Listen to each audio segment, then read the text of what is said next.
Bonjour et bienvenue dans Je compte jusqu'à toi, votre podcast d'histoire. Je suis Loli, votre hôte, et j'espère que vous prendrez autant de plaisir à écouter mes histoires que moi à leur donner vie. Alors tout d'abord, désolé pour le retard, mais la batterie de mon ordinateur a d'abord décidé de gonfler, et il a donc fallu en commander une nouvelle et la changer. Puis c'est le CPI qui a fait la tronche, donc il a fallu le badigeonner de pâte thermique parce que même pour lui il faisait trop chaud. Et on l'avait pas sous la main, et même là, actuellement, il tourne, mais je tremble à l'idée qu'il puisse me claquer entre les doigts à tout moment. Donc, si vous n'entendez plus de mes nouvelles sur le podcast, retrouvez-moi sur Twitter pour m'entendre probablement pleurer que Rotimac, mon ordinateur chéri, aura rendu l'âme. Mais bon, je suis toujours là pour le moment, donc... Précédemment, dans le voyage de Lune. Vous aviez retrouvé nos héros dans les bois de cette île aux deux lunes. Après quelques discussions, Lilou et le prince avaient préparé un attelage de fortune pour pouvoir transporter Mogiane jusqu'au château, et ils s'étaient lentement mis en route. Arrivés à proximité, ils avaient été attaqués et Taku blessé par un serviteur subjugué obéissant aux ordres du sorcier, se débarrasser des amis de Mogiane. Sorcier qui suit ce qu'il se passe dans cet univers de poche depuis le miroir d'eau. Place maintenant à la suite de l'histoire.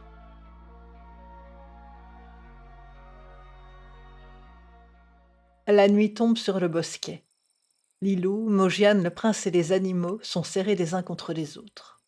De gros nuages sombres roulent dans le ciel, cachant les lunes et les étoiles. Un vent froid se lève, les faisant frissonner. Une mèche blanche fouette le visage de Mogiane. Elle la remet derrière son oreille. Contre sa cuisse, Taku gémit dans son sommeil. Le prince, un couteau dans les mains, taille une grosse branche. Comme ça, Mogiane, tu pourras te déplacer plus facilement. Oui, et puis je t'aiderai. Tu pourras t'appuyer sur moi. Ne t'inquiète pas. Ensemble, on va y arriver. Mogiane ne dit rien, mais dans la pénombre, son demi-sourire, ses yeux brillants et la larme qui coule sur sa joue parlent pour elle, même si aucun des deux ados n'a vu ça. À l'heure la plus sombre de la nuit, alors qu'un premier flocon de neige tombe doucement, bientôt suivi par d'autres de plus en plus nombreux, lentement, Mogiane se redresse. Son souffle forme une buée tout autour d'elle. Elle vacille, se rattrape. Barbotte s'étire, bâille et part souplement dans les buissons. Taku se relève péniblement et avance lentement, en boitillant. Le prince, son arc à la main, passe devant. En s'appuyant lourdement sur la canne que lui a fait le prince, avec Lilou à sa gauche qui lui attrape le bras et l'aide, Mogiane fait un premier pas. Ils avancent, dans la neige qui maintenant tourbillonne tout autour d'eux. Leur souffle fait des langues de buée blanche, aussitôt chassées par le vent. Elle commence à tenir au sol.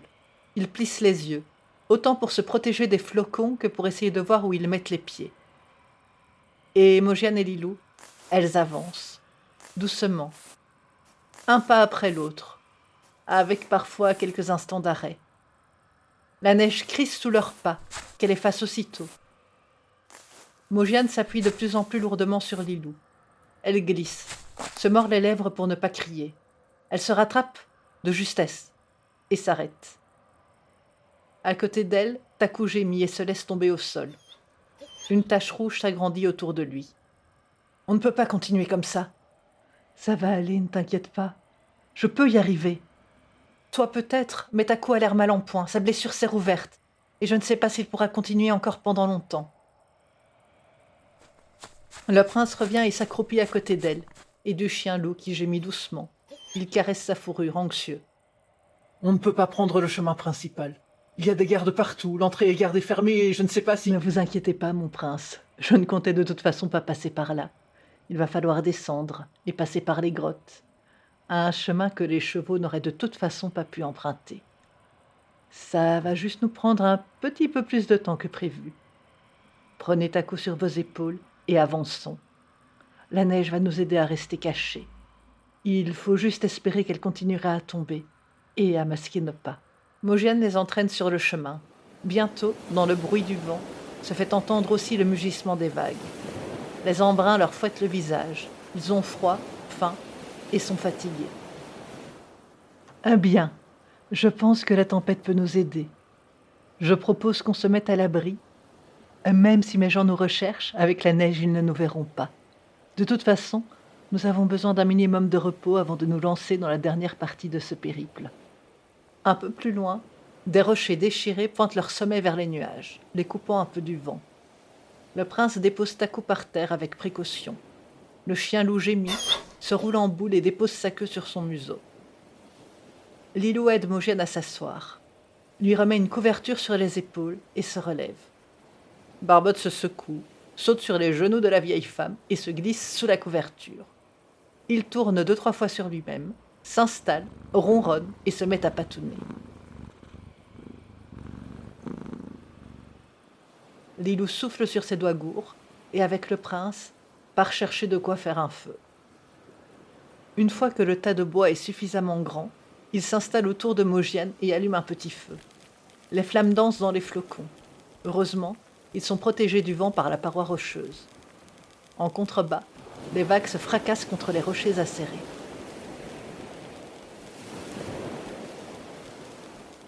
Lilou se réchauffe les mains au-dessus du feu de camp. Elle sort de son sac de quoi manger et une petite casserole. Elle met de la neige dedans et la pose au-dessus du feu. Un peu de thé va nous réchauffer. En attendant, il faut manger. Elle regarde Mogienne, pâle, qui respire difficilement. Elle pose une main sur le front de la vieille femme, penche la tête sur le côté. Elle regarde le chien loup.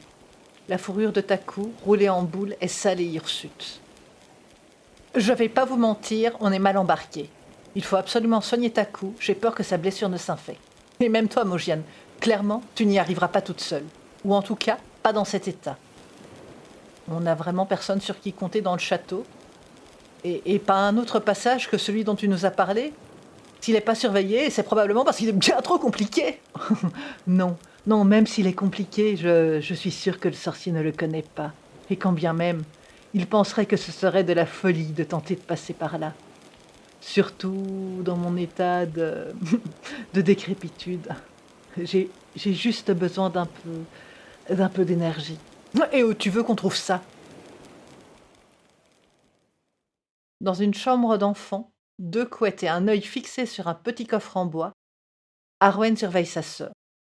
Mais enfin, sœurette, tu es peut-être la plus âgée de nous deux, mais certainement pas la plus intelligente, hein. La bague! Mais donne-lui la bague! Si le collier a fait cet effet, probablement la bague que tu as au doigt, hein, elle devrait faire pareil. Donne-la lui, enfin! Tu attends quoi? Lilou glisse quelques feuilles dans la casserole d'eau bouillante. Elle fait tourner machinalement l'anneau qu'elle porte à son doigt. Sur son lit, un évoli en peluche dans les bras, Arwen lève les yeux au ciel. Non mais franchement, quoi? Allô, Lilo de Lune? La bague! La bague! Donne-la lui, enfin! T'attends quoi? Mais même moi, je l'ai compris. Lilou secoue la tête, pensive. Et si?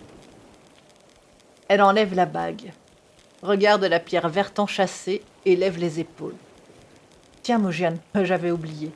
Mais peut-être que cette bague pourra t'aider, comme le collier l'a fait. Après tout, je l'ai aussi trouvé au fond de l'eau. Mogienne passe l'anneau argenté à son doigt. D'abord, il ne se passe rien. Puis, une douce chaleur l'envahit. Ses articulations se débloquent, ses mains redeviennent mains de jeune femme. Son dos voûté se relève, ses cheveux blancs reprennent leur teinte argentée, et ses rides, elles disparaissent. Mais que... Je vous l'avais bien dit que cette bague était magique, hein. Dans sa chambre, Arwen rit à gorge déployée, devant l'air ahuri du prince, de Lilou et de Mogienne.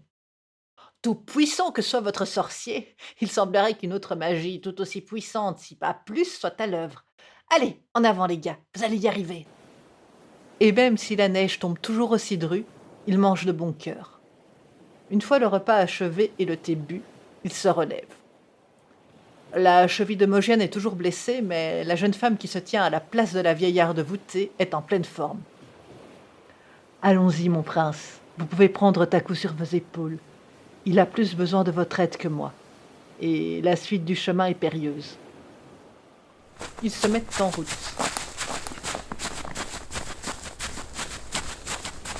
Arrive au bord de la falaise, fouetté par le vent. Un mince sentier serpente parmi les touffes d'herbes sèches. En contrebas, la mer fouette des rochers déchiquetés. Si la falaise n'est pas à pic, elle est quand même fort verticale, et la descendre s'apparente plus à de l'escalade qu'à une promenade de santé. Prudemment, le prince se rapproche du bord, regarde le vide, déglutit et s'éloigne rapidement. « Eh bien, mon prince, auriez-vous le vertige ?» Mogiane s'assied au bord de la falaise. Ses jambes pendent dans le vide. Ses doigts trouvent des petites prises et elle commence à se laisser glisser le long de la pente. Barbotte surgit à côté d'elle, saute dans le vide en miaulant, plante ses griffes dans un tronc, ressaute plus loin. Très vite, il disparaît à leur vue. Ce n'est pas aussi compliqué que ça en a l'air. Il suffit de se laisser doucement glisser, mais surtout de faire attention à ne pas tomber ou à ne pas prendre trop de vitesse. Voyez ça comme un toboggan dans lequel il ne faudrait pas aller trop vite. Elle semble engloutie par la paroi. Lilou la suit de près. Les gestes précis, les deux femmes descendent lentement mais sûrement.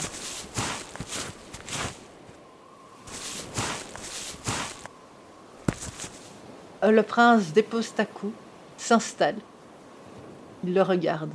« Allez mon vieux, à nous maintenant. » Il commence lui aussi à se laisser glisser dans la pente. Juste au-dessus de lui, le chien loup qu'il retient d'une main. Au bout d'un temps qui lui semble très long, et après quelques fois où il a bien cru chuter et s'écraser dans la mer en contrebas, il arrive à une plateforme, camouflée par la végétation. Une fois que ses pieds sont posés dessus, il aide Takou à y poser les pattes, juste à côté de lui. Mogiane, Lilou et Barbotte l'y attendent. « Eh bien, mon prince, maintenant, nous allons avoir besoin de vos muscles. » À trois, ils poussent une lourde porte en fer, révélant un corridor sombre. Mogiane prend les torches qu'elle avait déposées là il y a bien longtemps et les allume. En avant, et maintenant, un aller simple vers la bibliothèque. Et puisse le sort nous être favorable.